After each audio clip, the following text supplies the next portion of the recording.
கரூர் மாவட்டத்தில் குளித்தலையில் உணவு பாதுகாப்புத்துறை அதிகாரிகள் திடீர் ஆய்வு மேற்கொண்டு விதிமுறைகளை பின்பற்றாத கடைகளுக்கு அபராதம் விதித்துள்ளனர்.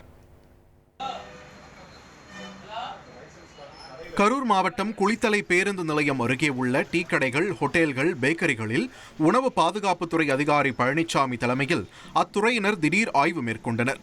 அப்போது கடைகளில் விற்பனைக்கு வைக்கப்பட்டிருந்த உணவுப் பொருட்களின் தரம், காலாவதியாகும் தேதி, சமையலுக்கு பயன்படுத்தப்படும் எண்ணெயின் தரம், குடிநீரின் சுகாதாரம் மற்றும் பாத்திரங்களின் தூய்மை ஆகியவை குறித்து உணவு பாதுகாப்பு அதிகாரி ஆய்வு செய்தார். இந்த ஆய்வின் போது உணவு பாதுகாப்பு விதிமுறைகளை பின்பற்றாத மற்றும் சுகாதாரமற்ற முறையில் உணவுப் பொருட்களை விற்பனை செய்த கடைகளுக்கு அபராதம் விதிக்கப்பட்டது.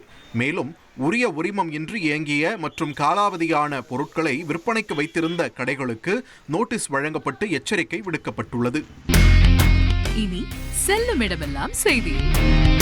தந்தி டிவியின் வாட்ஸ்அப் சேனலை ஃபாலோ பண்ணினா செல்ல இருக்கும் இடமெல்லாம் செய்தி.